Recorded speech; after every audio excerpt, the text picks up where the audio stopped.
விஜயின் கோட் படத்தில் விஜயகாந்த் கேப்டனை மீண்டும் திரையில் கொண்டு வரப்போவது எப்படி? வெளியான சீக்ரெட். வெங்கட் பிரபு இயக்கத்தில் விஜய் நடிப்பில் உருவாகி வரும் கோட் திரைப்படத்தில் விஜயகாந்தும் விஜயும் இணைந்து நடித்துள்ளதாக தகவல் கசிந்துள்ளது. நடிகர் விஜயின் 68வது திரைப்படம் கோட். இப்படத்தை வெங்கட் பிரபு இயக்கி வருகிறார். இதில் விஜய்க்கு ஜோடியாக மீனாட்சி சௌத்ரி என்ற புதுமுக நடிகை நடிக்கிறார். மேலும் ஸ்னேகா, லைலா, வைபவ், நிதின் சத்யா, பிரேம்ஜி, மோகன், பிரசாந்த், பிரபுதேவா, அஜ்மல் என மிகப்பெரிய நட்சத்திர பட்டாளமே இப்படத்தில் நடித்து வருகிறது.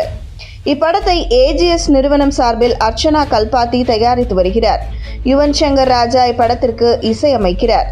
கோட் படத்தின் படப்பிடிப்பு கடந்த ஆண்டு அக்டோபர் மாதம் பூஜையுடன் சென்னையில் தொடங்கியது. இதில் நடிகர் விஜய் இரட்டை வேடத்தில் நடிக்கிறார்.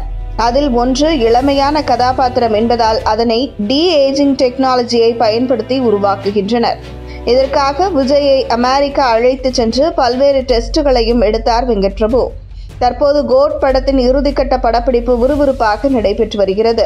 கோட் படத்தில் விஜயின் இரட்டை கதாபாத்திரம் மட்டுமின்றி பல்வேறு சர்ப்ரைஸ்களும் ஒளிந்திருப்பதாக கூறப்படுகிறது. அதில் ஒரு சர்ப்ரைஸ் தான் தற்போது கசிந்துள்ளது. அதன்படி கோட் படத்தின் கேப்டன் விஜயகாந்தும் நடித்துள்ளதாக ஒரு ஆச்சரிய தகவல் ஒன்று லீக் ஆகியுள்ளது. அதன்படி அவரின் கேரக்டரை செயற்கை நுண்ணறிவு தொழில்நுட்பத்தை பயன்படுத்தி உருவாக்கியிருப்பதாகவும் விஜயும் அவரும் சேர்ந்து நடிக்கும் காட்சிகளும் படத்தில் உள்ளதாகவும் கூறப்படுகிறது. இதற்காக கேப்டன் விஜயகாந்தின் குடும்பத்தினரிடம் அனுமதி வாங்கிதான் படக்குழு இதற்கான வேலைகளை செய்து வருவதாகவும் தகவல்கள் தெரிவிக்கின்றன. நடிகர் விஜயும் விஜயகாந்தும் கடைசியாக செந்தூரபாண்டி திரைப்படத்தில் இணைந்து நடித்திருந்தனர்.